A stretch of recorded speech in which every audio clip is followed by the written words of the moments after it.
I hate to say it, but if you are having fun in the bedroom, there will never be a way to 100% guarantee that an egg cell will not meet the sperm. But what I hope this video shows you is that there are a huge range of ways to significantly reduce this from happening and getting pregnant when you don't want to.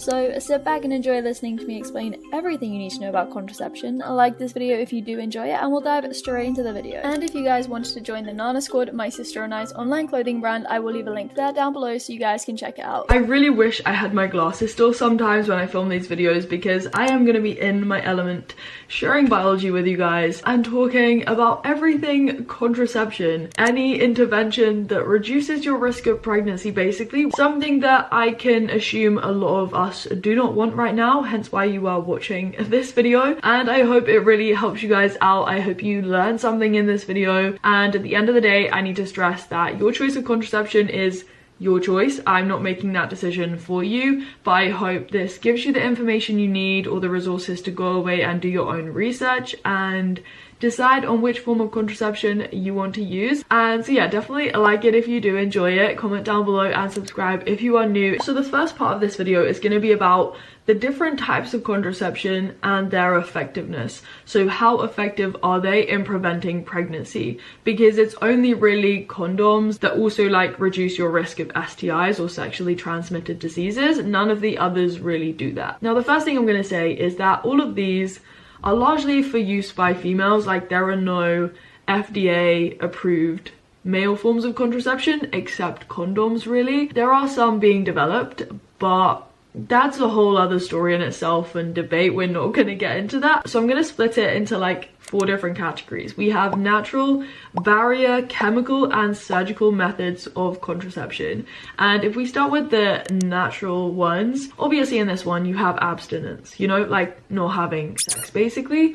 The second is something that's very loosely termed the rhythm method. It does have other terms, but this is basically where a female will check her body temperature and like her cervical mucus, like the thickness and its consistency, to basically follow her fertility cycle and to determine her fertility window. So the window of time when she is most likely to get pregnant, and then based on that, when you know your body and you know how your cycle goes, then you can like not have sex basically during that period when you are most likely to get pregnant. That is kind of the rhythm method. I'm going to be straight up and say that this is not like the most effective and reliable method of contraception. Like it's mostly recommended to be used for females when they actually want to get pregnant, so they can actually determine their fertility window and be like, okay, I'm most likely to get pregnant here, so I'm gonna have sexual intercourse here, you know. And the third like natural method I thought I would mention here is something called the pull-out method. Again, it's not the most reliable, but it's basically like penile withdrawal before ejaculation, so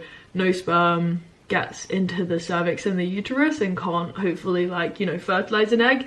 But again, it's not reliable, you know. Sometimes that stuff cannot be controlled. So the natural methods, they are not the most effective forms of contraception. I'm gonna be straight up about it. It's very difficult to put a number on these methods to say like how effective they are, because it very much depends on like the person, how willing someone is to, you know, check their symptoms, their temperature and stuff daily, how willing they are to abstain from sex during those periods, you know, does the guy know when he's gonna ejaculate or not. Like sometimes like just can't be guaranteed, so putting a number on this is really difficult. But one study quoted like a pregnancy rate or a failure rate of 22%, so 22 pregnancies in 100 women basically, and that translates into an effectiveness of 78%. Secondly, we have barrier methods of contraception. So this involves condoms. We also have female counterparts, the femidoms, and then we have the diaphragm, and we also have IUDs, which I'm going to talk about as chemical forms of contraception because that is their main function, but they can to some degree and arguably act as a barrier. But like the number one form of barrier contraception is a condom, and they are quoted to be like 98% effective, so 2 pregnancies per 100 women, or a failure rate of 2%. But I will just give a heads up and say that you will see different figures quoted depending on the study and the research that's been done, but we're just going to say they're 98% effective. We then do have quite a few different forms of chemical contraception. So the first, as I mentioned, are IUDs, intrauterine devices. Now these can be hormonal or non-hormonal, and I'm going to talk mostly about the non-hormonal copper IUDs because I had a Gynafix fitted and that is a non-hormonal copper IUD. And if you want to hear me talk exclusively about the Gynafix, I will link down below that video where I talk about its biology and my experience getting it fitted. But we'll talk a bit more in detail about like both types as well, so the hormonal ones and the non-hormonal ones, just to see how they both work. But an IUD is basically a small device that's inserted into the uterus essentially. Other forms of chemical contraception then are the oral contraceptive pills, so you have lots of different types that we'll talk about.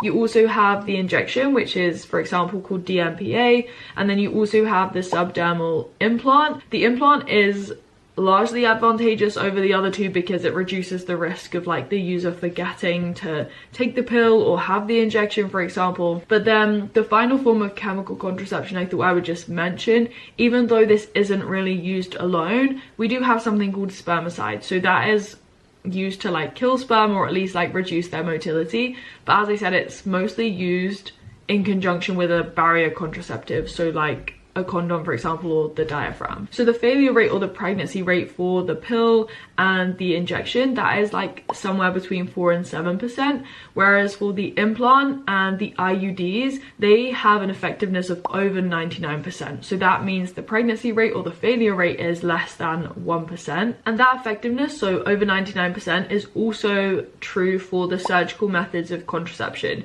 So we have two of these. We have the male one, so you have a vasectomy. That is where you like cut the sperm ducts, and it is potentially reversible. And then the female equivalent is what we call tubal ligation, where you tie off the fallopian tubes or the oviducts, which basically take the egg to the uterus. If you want like full female anatomy, I've made a couple of videos on my biology channel by Holly G, which like will show you a full diagram of the uterus, the cervix, everything that's going on in your reproductive system, so I can leave those as well down below if you're interested. But that's like all of the different forms of contraception. At the moment, oral contraceptive pills are still the most commonly used contraceptive, although we have seen an increase in uptake of like the implant and IUDs recently, and like they are the most effective in terms of numbers. Obviously, alongside the surgical methods, they have an effectiveness of over 99%, and then those that are associated with the most risks, I would say, is the combined oral contraceptive pill, which we'll talk about and the reasons for that. So we're now going to talk specifically about the non-hormonal IUDs because I had a Gynafix fitted. That is a non-hormonal copper IUD. Now these devices are primarily functioning because they kill the sperm in the uterus and the cervix, so it can't then fertilize the egg and you can't get pregnant. And that's largely because of the copper in the device. So the copper device releases the copper salts, and that is toxic to the sperm, and it also initiates a very mild inflammatory reaction in the endometrium, and that is also another reason as to why it's unfavorable for like the sperm to swim. It's also unfavorable for like the egg and the egg to even embed in that uterus. Obviously, one of the main advantages of a copper IUD is that it's one of the most effective forms of contraception. As we said, it's over 99% effective, and it can also be used as emergency contraception. So say you've had unprotected sex, within the next 5 days, you can have a copper coil fitted and it will significantly reduce your risk of getting pregnant. When these devices are fitted as well, you can have like STI testing alongside, which is something I had done. So you've got like 2-in-1, and they can last a really long time. So they are long-lasting forms of contraception. And I also think an advantage is the fact that they are non-hormonal. Like, you don't have artificial hormones in your body. That is something I was looking for, but again, I will stress that the choice of contraception that you decide to get is ultimately your decision. Obviously though, they do have their disadvantages like every form of contraception out there. So firstly, they require a professional to fit them. There's a slight risk of pelvic infection when you have it inserted, and they can also sometimes fall out. The final disadvantage I need to mention is something that I find quite confusing and strange at the moment, and that's largely because we don't have a sound explanation for it. It's quite like enigmatic at the moment. The copper IUDs, they don't halt your menstrual cycle, but what they can do is they can sometimes make your periods like longer, heavier, or more painful. And based on the research at the moment, we think that is more so the case with the T copper coil as opposed to the Gynafix. But as I said, we still need to do more research in this area. And then in terms of why they might cause those changes, it might be to do with the release of prostaglandins, which are hormone-like substances. They're lipids, and they might be released during the tissue damage associated with the device being inserted, and that might cause a change to your flow. But it is also very personal, like sometimes it won't cause these changes. So I would obviously be aware of this, but as I said, like your experience might be very different to anyone else, you know? So final thing I will mention as well, because I have seen it thrown around, is this idea of like copper allergies.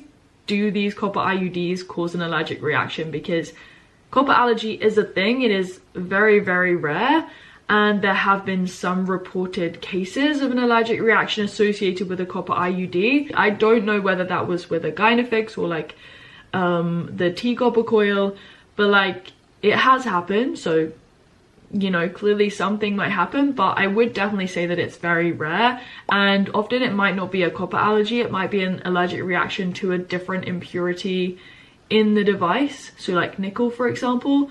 And the Gynafixes, they are made with very, very pure copper, so I wouldn't say this is a very big issue at all. But like if you do have a concern with that, I would mention it to your doctor or the physician, and so they are aware of it, you know? Like we should always be aware of these risks. Whether or not you actually have that complication is, you know, based on personal experience, but I just thought I would mention it. In the final section of this video then, I wanted to talk about hormonal contraceptives, some of the different types, how they function, some of their pros and cons. Often we mostly think of the oral contraceptive pill, but obviously we have different types of those. And then we also have like the subdermal implant, you have injections, you also have like the vaginal ring, for example. These all use hormones. So you can either have those that just use progesterone, or you can have those that combine progesterone with estrogen. So I'm firstly going to talk about progesterone. This can be used in a hormonal contraceptive in its natural form as progesterone,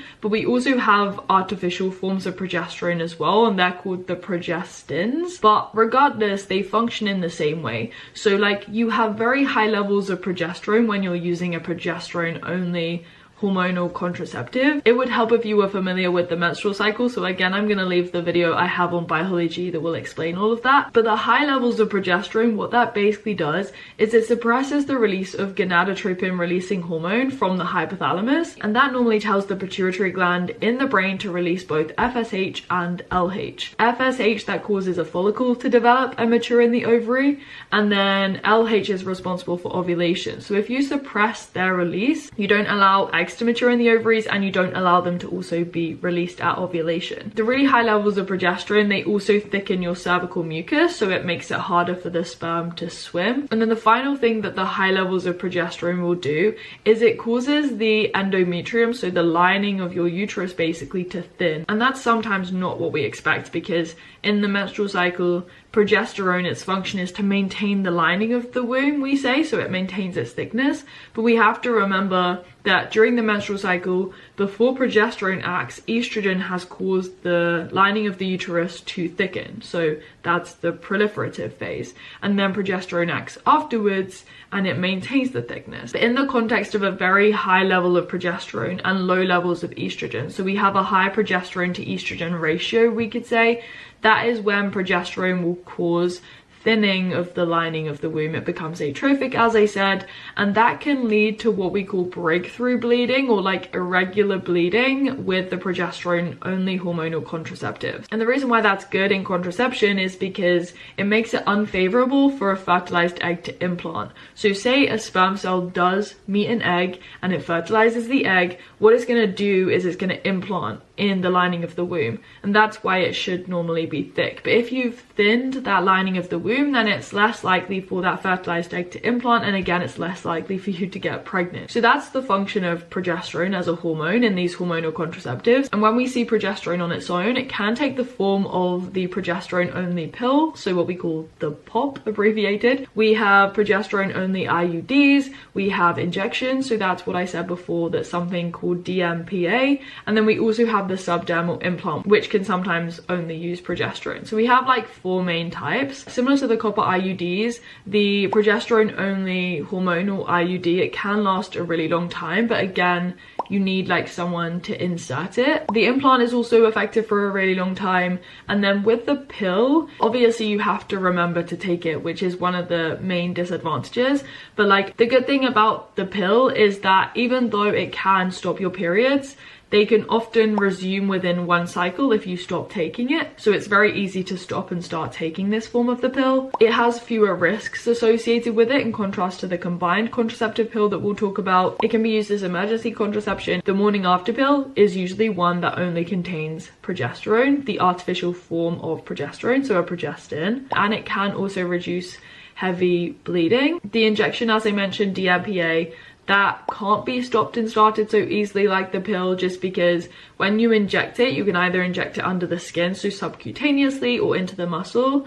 Like, because it is sometimes stored in adipose tissue, that means your period won't often resume as quickly once you stop taking the injection, because as I said, it's stored in adipose or fat tissue. And finally, you have the combined hormonal contraceptives. So those that combine progesterone with estrogen. So firstly, with estrogen, again, like progesterone, it's suppressing the release of FSH and LH, but then the logic behind adding estrogen, because, you know, if they do the same thing, why do you have to have both? The combined hormonal contraceptives are often more advantageous because they can reduce the irregular bleeding that is sometimes brought about with the use of the progesterone only hormonal contraceptives. Like, because of that endometrial atrophy, you can sometimes have like breakthrough bleeding and so irregular bleeding, and with the combined hormonal contraceptives, they like can regulate your periods. Basically, they don't lead to irregular bleeding. And so obviously we have the combined oral contraceptive pill, you have the vaginal ring, and you also have the patch as well, which can be used, and it has both hormones in. Now, a little bit of an evaluation between like combined hormonal contraceptives and those that only use progesterone. Obviously, I've hinted at the fact that the advantages of the combined ones are, you know, regulating your periods. They can also reduce things like acne and like dark hair growth, because we think they act to like reduce the levels of testosterone, so like the male hormone, we could say. And then the final thing we think that they can relieve are like some of the symptoms associated with PMDD. So this is premenstrual dysphoric disorder, where like someone can feel like really low or depressed and unhappy, or they can have like bloating. All of these different symptoms might be alleviated with combined hormonal contraceptives as opposed to those just using progesterone. But then on the flip side, I did say that progesterone only contraceptives, they have a better safety profile in comparison to the combined hormonal contraceptives, so those that combine progesterone with estrogen. And the main disadvantage with the combined ones is that there is an increased risk of venous thrombosis, so basically the formation of blood clots in your veins. And we think that's because the estrogen activates your like blood clotting system. So for example, it can increase the concentrations of something we call fibrinogen, which is involved in blood clotting, and the coagulation factors also involved. So yes, there is a higher chance of the formation of blood clots, and this risk will be even higher for those that already have existing risk factors. So those with like, you know, a high body weight, or like those people who smoke, they only act to elevate their risk if they're using these forms of contraception. And the last thing on this topic, I promise, is cancer basically. So obviously not always the best conversations to have, but the combined contraceptives, they are thought to increase, or they are associated with increased risk of like breast cancer, but then we think they might be protective against endometrial and ovarian cancers. So there are like mixed studies, mixed results, and again, it's all like tentative. Science is always changing, but I just thought I would mention that as well. Take a deep breath. I know that was a lot of information for you guys to take in, but that's basically contraception. I hope you are now an expert, and you know, it's the stuff you should know if you want to be mindful. Definitely like this video if you did enjoy it. I really hope you learned something, so also give this video a thumbs up if you did. Leave any comments, questions down below. I'm more than happy to answer those for you guys, and subscribe if you are new. Hit the bell so you know when I upload, and as always, I will speak to you very soon in another video. Bye guys!